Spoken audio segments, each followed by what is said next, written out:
We've got some new rumors about the upcoming Disney Plus Star Wars series, The Acolyte, claiming to reveal some significant details about the characters that Amandla Stenberg and Manny Jacinto will play. Before we get into this, I'd like to ask you please hit that subscribe button, hit that bell for notifications so you don't miss any of our future videos here at the Trent Report. With that out of the way, let's get into this. We got some new rumors from Daniel RPK. It was shared by Portal Galactico over on X, on his Patreon. But Portal Galactico claims that Amandla Stenberg will, quote, play twin sisters of Sith origin, but one of them falls into the hands of the Jedi while the other stays with the Sith. One sister is good while the other is bad. Amandla Stenberg plays them both, and they are both force sensitive. I really don't like this idea of characters being of a certain origin. That's utterly ridiculous.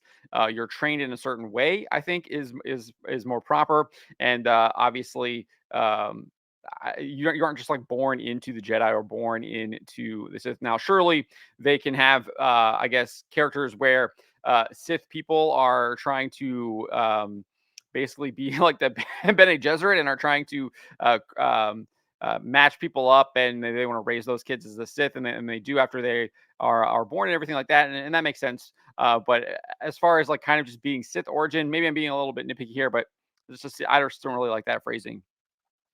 But regardless, we did get some more details here from comicbookmovie.com.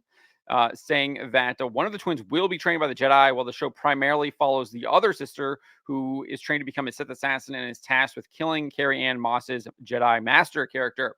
The Sith assassin also will attempt to kill Moss's character without using a lightsaber, but instead uses martial arts and her hand-to-hand skills. As for Jacinto's character, Rickman alleges that he will play, quote, both versions of his own character, one good personality, one bad. So we're getting a little of that duality, I guess, with the twins, and then obviously with this guy seemingly having, I guess, split personalities, one good and one bad. That just sounds utterly ridiculous and terrible. The split personality thing just sounds just stupid, especially if you understand that the Jedi are all about discipline and control and mastering their own mind and their will. And they would have control over that, especially with using something such as the Force. It wouldn't be what we would maybe think of like schizophrenia or something like that here in our world. It seems utterly ridiculous to include that in Star Wars, especially if the character is indeed a Jedi. And I think he is playing a Jedi. So it just doesn't really make any sense there.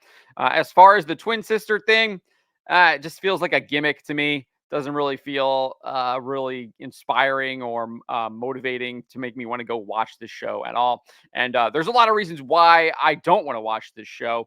But before we get to those, I would be remiss if I didn't point this out because we did get a previous rumor from Bespin Bulletin just about a week ago, noting that they were indeed doing reshoots for this show in the United Kingdom, specifically in a location called the Rickmansworth Forest.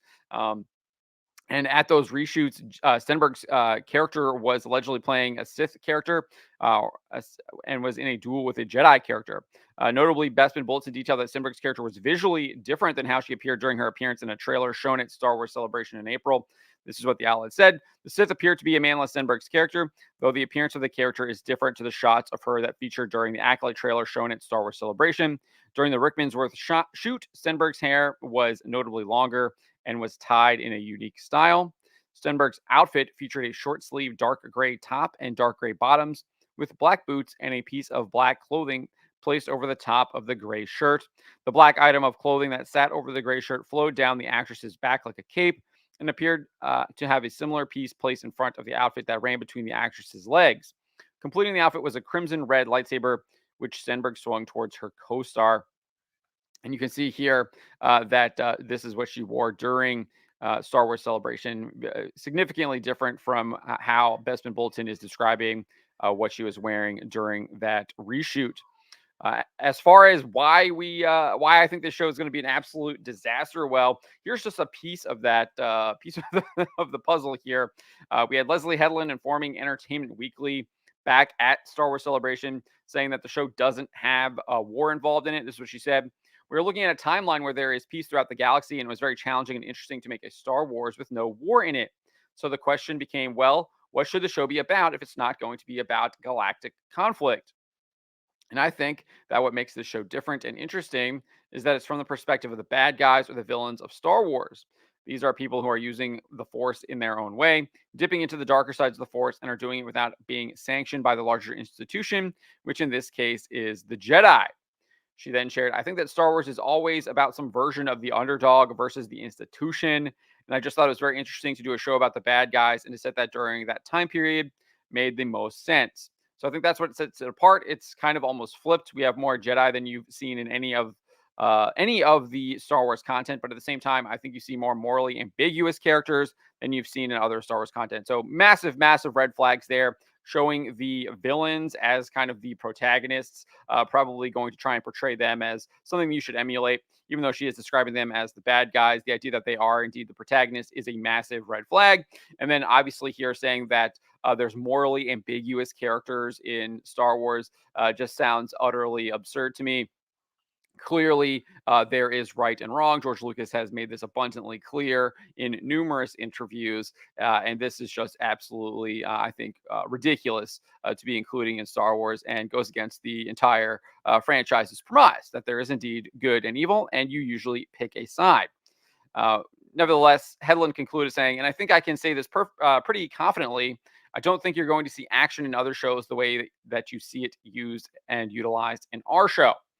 We also had comments from actress Jodie Turner Smith and actor Charlie Barnett. Jodie Turner Smith basically decided to tell us that the show is all about identity politics. This is what she told Entertainment Weekly, that the series is, quote, part of a wave of more inclusive and beautifully represented Star Wars shows. So massive, massive red flags there. Wave of more inclusive and beautifully represented Star Wars shows. Anyone who has a working conscience knows that the inclusive and representation narratives are just racism in disguise. And that's what the show looks like it's going to be about, according to Jodie Turner Smith. She went on and said, so that felt really cool. And I felt the importance of that, especially in some of the stuff that I got to where everyone really was excited about what they were seeing and what that would maybe mean for different fans that don't necessarily look like what you normally think the traditional Star Wars fan looks like. So we got some prejudice from Jodie Turner Smith there, obviously having some assumptions of, I guess, what Star Wars fans look like. Uh, I think Star Wars fans look like a lot of different people because there's lots of different Star Wars fans. Because if there's anything that I learned from this show, it's that the Star Wars fan is varied. Indeed, it is, but you clearly had some prejudiced assumptions going in, and you had an idea of what a traditional Star Wars fan looks like. So clearly, again, proving that the inclusive and representation narratives are just racism in disguise, because she's clearly showing what her prejudice is right there. We also had Charlie Barnett basically tell us the same thing, that the show is all about identity politics. This is what he said. I don't think I could have ever imagined myself as a Jedi. Yes, one, because I was not reflected for so many times throughout these films in the past, but it was also something that didn't equate in my mind. I don't know about you guys as well. It's utterly ridiculous. I think anyone can relate to the characters of the Star Wars characters. You have Luke Skywalker, you have Han Solo, you have Princess Leia, you've got Darth Vader, you've got Lando Calrissian in the original trilogy. So I think those characters are very easily relatable to anyone out there. It doesn't matter what your skin tone is, or what your skin color is, or what your race is, or what your ethnicity is. I think you can definitely relate to those characters based on how they act and what they do. There's extremely redeeming qualities for all of those characters. I think, especially when you look at Return of the Jedi with Darth Vader and how he realizes what he's done is wrong. He takes action against it, and then seeks repentance and forgiveness from his son for all of the terrible deeds that he has done. And then he obviously does indeed still pay for all those deeds by dying, right? So I think there's plenty of reasons for you to relate to the character. So I just think that's an utterly ridiculous statement. And I think it just shows that Charlie Barnett is thinking on a very extremely superficial level, where it sounds like he's just talking about his skin tone. But even then, the guy's not that old. He could have easily seen Samuel L. Jackson playing Mace Windu, clearly an African American actor playing one of the most elite Jedi Masters in the entire Star Wars universe. So you have that quote unquote superficial representation there as well. So he's just lying and trying to gaslight people.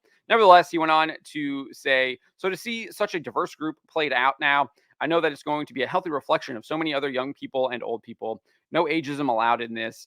It's Star Wars. We can all fit. I think it's going to be really impactful. It's going to be a cool moment for me for sure. I can tell you that. So even more just identity politics, talking about ageism and all that stuff now. It's just utterly ridiculous. Super, super massive red flags here.